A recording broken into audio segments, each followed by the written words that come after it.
नमस्कार, मैं हूं आशुतोष त्रिपाठी और पंजाब केसरी नवोदय टाइम्स में आपका स्वागत है। बाबा साहब डॉक्टर भीमराव अंबेडकर एक बहुत ही गरीब घर में पैदा हुए थे, लेकिन अपने दम पर संघर्ष करते हुए वह केवल भारत ही नहीं दुनिया के शिखर पुरुष बन गए। उन्होंने भारत देश का संविधान लिखा। उनका एक सपना था कि हर बच्चा, चाहे वो कितना भी गरीब क्यों ना हो, उसे अच्छी से अच्छी शिक्षा जरूर मिलनी चाहिए। इसी सपने को पूरा करने के लिए दिल्ली सरकार जोर शोर से लगी हुई है और दिल्ली सरकार में शिक्षा का जिम्मा संभालते हैं मनीष सिसोदिया, जो दिल्ली सरकार में उप मुख्यमंत्री भी हैं। हम सीधे जुड़ते हैं मनीष सिसोदिया जी से और जानते हैं कि दिल्ली सरकार शिक्षा के क्षेत्र में बच्चों को शिक्षा देने के लिए क्या क्या काम कर रही है। सिसोदिया जी, बहुत बहुत स्वागत है आपका। नमस्कार। बहुत बहुत नमस्कार। सिसोदिया जी, चूंकि पूरे देश में चर्चा हो रही है शिक्षा को लेकर और उसमें भी अब चर्चा यह शुरू हो गई है कि बाबा साहब के सपने को पूरा करने के लिए दिल्ली सरकार जोर शोर से जुट गई है। इस कड़ी में आप लोग बड़े बड़े कार्यक्रम भी आयोजित कर रहे हैं। हम आज आज़ादी के 75वें साल में हैं और इस आज़ादी को दिलाने से लेके आज़ाद भारत में कैसे जिएंगे, एक दूसरे के साथ कैसे रहेंगे, कानूनी सुविधाएं कैसे लेंगे, टेक्नोलॉजी सबको कैसे मिलेगी, नई नई खोज, शिक्षा की आपने बात की, स्वास्थ्य, खाना सबको कैसे मिलेगा, इसके आधुनिक भारत के जो हमारे आर्किटेक्ट हैं जी, वो बाबा साहब हैं। और ये बात आपने अपने इंट्रोडक्शन में बहुत की कि किन परिस्थितियों में, कितने अभाव में और कितनी प्रताड़नाओं के बीच में उन्होंने ये काम किया देश के लिए और हम सब के लिए। ये बात आज देश के लोगों को जानना बहुत ज़रूरी है। ऐसा नहीं कि आज़ादी फ्री में मिल गई थी, बहुत लोगों ने संघर्ष किया। ऐसा नहीं है कि 75 साल का हिंदुस्तान ऐसे ही आ गया। उसके लिए बाबा साहब ने एक बड़ा विज़न रखा देश के सामने और उस पर चलते हुए आज हम 75 साल के हुए हैं। वो आदमी कहाँ पैदा हुआ, आपने जिक्र किया तो ऐसे जैसे आपने शुरू की तो अंदर से रोंगटे खड़े होने लगते हैं सोच के। उन्होंने क्या झेला, क्या किया, क्या सोचा, ये सब को एक बहुत बड़े पैमाने पर, बहुत बड़े स्केल पर लोगों को बताने के लिए एक प्ले दिल्ली सरकार ने तैयार किया है और 5 जनवरी से इसको शुरू करेंगे। जैसे विदेशों में होते हैं ब्रॉडवेज के थिएटर्स होते हैं, उसी स्टाइल में देश में पहली बार इतना बड़े स्केल का थिएटर होगा जिसको हम लोग अपने बाबा साहब के लिए करेंगे। मनीष जी, चूंकि शायद संभवतः पहली बार ऐसा हो रहा है कि कोई सरकार किसी संदेश को देने के लिए इतने बड़े स्तर पर नाटक का आयोजन कर रही है, जो अंतर्राष्ट्रीय स्तर पर आयोजित किया जा रहा है, जैसा आपने बताया।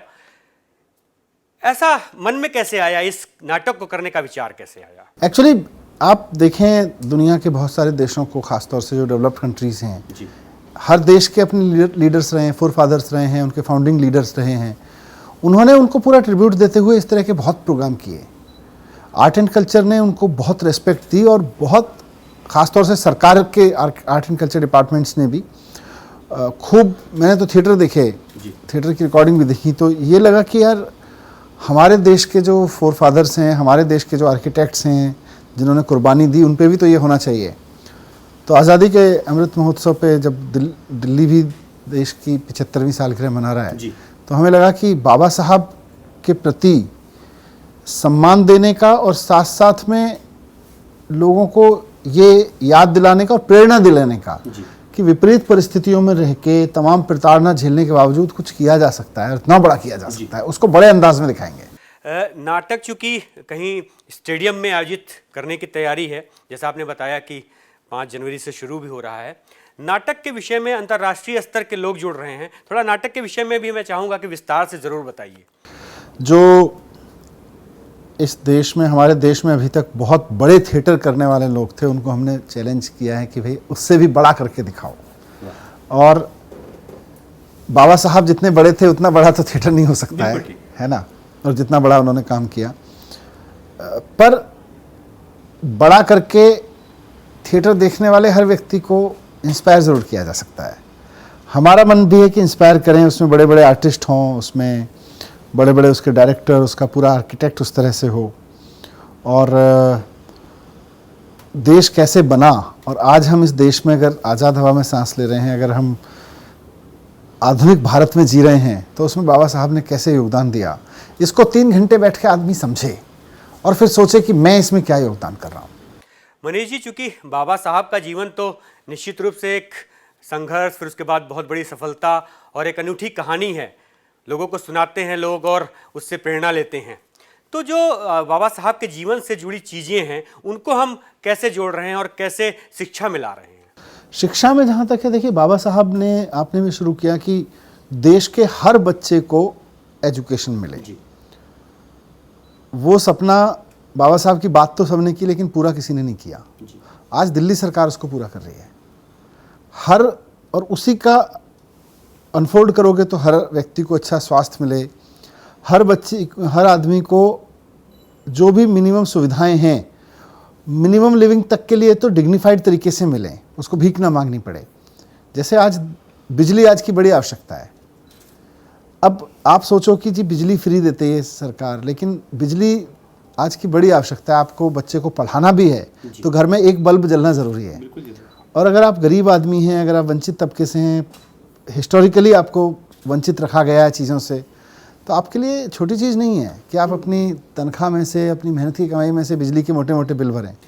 तो इसलिए केजरीवाल जी ने डिसाइड किया कि ये बाबा साहब का सपना है कि हर बुनियादी सुविधा, हर आधुनिक सुविधा, बेयर मिनिमम लाइफ जीने के लिए, डिग्निफाइड लाइफ जीने के लिए आदमी को मिले। ये सरकार की जिम्मेदारी है।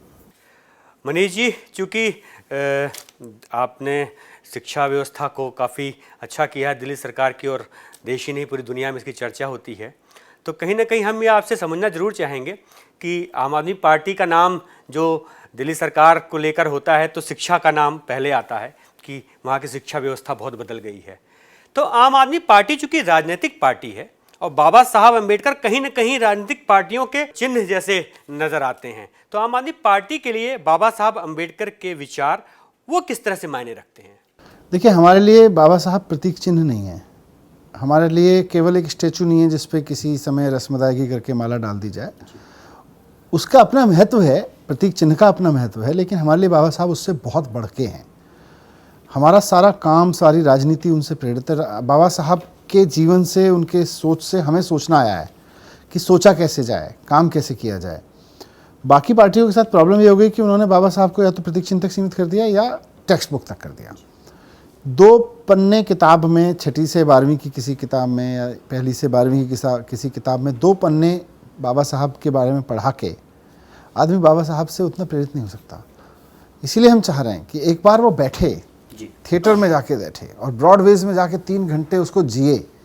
इसका पूरा नाटक का डिज़ाइन इस तरह से किया जा रहा है कि हर आदमी जिए उसको, जो बाबा साहब ने झेला, देखे कि अगर मेरे साथ हुआ होता तो मैं क्या करता, मेरे साथ हुआ होता तो मेरे ऊपर क्या बीत रही होती। उस परिस्थिति में भी बाबा साहब इतना सोच गए, मैं क्या सोचता। हर पल वो अपने अंदर 3 घंटे इसको देखे और प्रेरणा ले। हर बच्चा प्रेरणा ले, हर बड़ा आदमी प्रेरणा ले, हर आम आदमी प्रेरणा ले। इसीलिए हम इसको लेके आए। मनीष जी, चूँकि आप दिल्ली के उप मुख्यमंत्री हैं और पूरे राज्य को संभालते हैं, साथ में शिक्षा व्यवस्था को भी संभाल रहे हैं, वित्त में भी आपने बड़ा काम किया है और आपको वित्त के दिशा में काम करने को लेकर भी दुनिया में जाना जाता है। मैं आपसे समझना चाहूँगा कि चूँकि बाबा साहब कहीं ना कहीं गरीब, वंचित, शोषित वर्ग के लिए हमेशा लगे रहते थे, दिल्ली सरकार किन योजनाओं के तहत किस तरह से इस वर्ग को लाभ दे रही है? देखो, शिक्षा, स्वास्थ्य, बिजली, पानी, ट्रांसपोर्टेशन, पब्लिक बसेस में जो स्कीम लेके आए, आज हायर एजुकेशन की बात सर कर रहे हैं, लोग कंस्ट्रक्शन मजदूरों की बात हो रही है। एक से एक गरीब आदमी दिल्ली में, झुग्गियों में रहने वाले लोग जो हैं, जो वंचित रहे, अनऑथराइज कॉलोनी में रहने वाले दिल्ली में जो लोग वंचित रहे, सरकार का बहुत बड़ा फोकस रहा है। सरकार ने दो फोल्ड काम किया। एक तरफ दिल्ली का व्यापारी वर्ग है, जो आपने इकोनॉमी की बात कही, तो एक तरफ व्यापारी वर्ग है, उसके अनुसार योजनाएं बनाई ताकि उसका व्यापार फले फूले। टैक्स कम किए, उसको डोर स्टेप डिलीवरी जैसी चीज़ें दी, उसको 24 घंटे बिजली दी। वो इंस्पेक्टर राज से दुखी था, टैक्स रेट से दुखी था, तो वो सब खत्म किया। तो उससे व्यापारी की ज़िंदगी आसान होगी। व्यापारी ज़िंदगी में यही चाहता है सरकार से कि भाई मेरी ज़िंदगी आसान कर दो, मुझे सरकारी दफ्तरों में ना भागना पड़े, बिजली के लिए विकल्प ना देखने पड़े। वो कर दिया। उसका वर्ग फला फूला तो दिल्ली में नौकरियां बनी और दिल्ली सरकार के पास में टैक्स आया। उस टैक्स के पैसे को फिर सरकार ने गरीब, बाबा साहब के सपने पे खर्च किया, गरीबों पे, वंचित वर्ग पे, जो हिस्टोरिकली जाति की वजह से अपने मतलब कन्वेंशन या जो भी नोशनल वो था उन सब की वजह से वंचित रखे गए। आज वो लोग आपके सामने आपके शहर में गरीब के रूप में खड़े हैं ना। तो अगर सरकार उनके बारे में नहीं सोचेगी तो कैसे काम चलेगा। मनीष जी, चूंकि अभी मैंने कहा कि आपको वित्त के क्षेत्र में काम करने के लिए भी दुनिया भर में जाना जाता है, और अभी दिल्ली सरकार ने घोषणा भी की है कि भविष्य में दिल्ली की प्रति व्यक्ति आय सिंगापुर के बराबर कर देंगे। किस तरह से काम करेंगे, रोड मैप क्या है इसका? रोड मैप इसका यही है कि देखिए, जब मैं कह रहा हूँ 2047 में प्रति व्यक्ति आय सिंगापुर के बराबर हो जाएगी, तो मैं मतलब आप अदरवाइज मत लीजिएगा, मैं अपनी और आपकी आय के बारे में नहीं सोच रहा हूँ। बिल्कुल ठीक। मैं सोच रहा हूँ कि 2047 का युवा कौन होगा और वो अभी कहाँ है। 2047 में जो बच्चा 25 साल का होगा वो अभी पैदा हुआ है। आज से 3 साल 4 साल बाद वो स्कूल में आएगा, है। आज से 10-12 साल बाद वो स्कूल में ग्रेजुएशन मतलब स्कूलिंग कंप्लीट कर रहा होगा, 10-12-15 साल बाद, और फिर ग्रेजुएशन कर रहा होगा। हमें अपनी शिक्षा व्यवस्था इतनी शानदार करनी है पहली बात तो, कि वो जैसे बिजनेस प्लास्टर ने प्रोग्राम शुरू किया कि वो केवल नौकरी ढूंढने वाला नहीं बने, नौकरी देने वाला बने, पहली बात।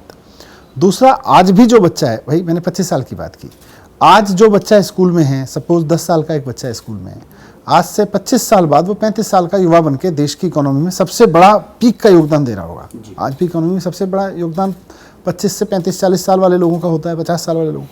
तो आज वो अभी स्कूल कॉलेज में है, आज उसको अच्छी शिक्षा दो और ऐसी शिक्षा दो कि आज से 15 साल बाद वो सिंगापुर के लोगों से ज़्यादा कमाए। आज जो बच्चा पैदा हुआ है उसके लिए शिक्षा की ऐसी व्यवस्था कर दो कि आज से 25 साल बाद जब वो यंग एज में आए, 22-25 साल का लड़का और लड़की हो, तो वो सिंगापुर से ज़्यादा कमा रहा हो। हमारा पूरा रोड मैप है। मनीष जी, चूँकि कहीं ना कहीं अब चुनाव का मौसम चल रहा है और दिल्ली से बयार जो है वो पंजाब की तरफ जा रही है, आप भी कई बार दौरा करके आए हैं, क्या लगता है पंजाब के चुनाव को लेकर, वहाँ की स्थिति को लेकर आपका आकलन क्या है? पंजाब को लेके मेरा आकलन ये है कि पंजाब के लोग सोच रहे हैं अब केजरीवाल जी को एक मौका देना चाहिए। केजरीवाल जी की राजनीति को दिल्ली में उन्होंने देखा है और अब समय आ गया है कि पंजाब में केजरीवाल जी की राजनीति को एक मौका दिया जाए। ये मन बन रहा है लोगों का, और ये चारों तरफ, मैं खुद गया वहाँ देखने को मिल रहा है, बोले जी केजरीवाल जी को एक मौका तो देना बनता है। मनीष जी, चूँकि आप लोग वहाँ जा रहे हैं और ज़ोर शोर से सभाएं भी हो रही हैं, हर वर्ग से मुलाकात भी हो रही है आम आदमी पार्टी के नेताओं की, क्या पंजाब को लेके मन में क्या है, किस तरह की योजनाएं हैं? पंजाब भी जानना चाहता है। पंजाब बिल्कुल जानना चाहता है, क्योंकि पंजाब के लोगों ने कांग्रेस से धोखा खाया है, उसके पहले अकाली और बीजेपी से धोखा खाया था।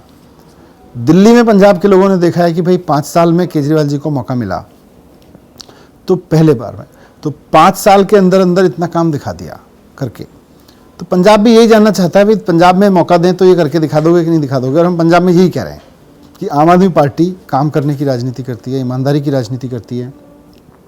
आम आदमी पार्टी जो जनता के किटी में आना चाहिए, पैसा टैक्स में आना चाहिए, उस पर खनन माफिया को नहीं काम करने देती, जो कि वहाँ के मुख्यमंत्री कर रहे हैं। तो इस तरह की चीज़ों से पंजाब की इकोनॉमी बढ़ेगी, पंजाब के व्यापारी को रेड राज से मुक्त कराएंगे। जो दिल्ली के व्यापारियों के लिए किया वो पंजाब के व्यापारियों के लिए किएंगे, तो पंजाब का व्यापारी भी खुशहाल होगा। पंजाब का व्यापारी खुशहाल होगा तो पंजाब के लोगों के लिए टैक्स मिलेगा, वहाँ से काम होगा तो पंजाब के लिए लोगों के लिए योजनाएं बनेंगी, वहाँ के किसानों के लिए योजनाएं बनेंगी। निश्चित रूप से पंजाब में जाने की आपकी तैयारी है, और जिस तरह से आपने बताया कि किस किस तरह से आप वहाँ काम करेंगे, हमें उम्मीद है कि जैसे दिल्ली में चीज़ें हो रही हैं, निश्चित रूप से पंजाब में भी आप कर पाएँ। आपने हमसे बातचीत की, अपना वक्त दिया, इसके लिए बहुत बहुत शुक्रिया। बहुत बहुत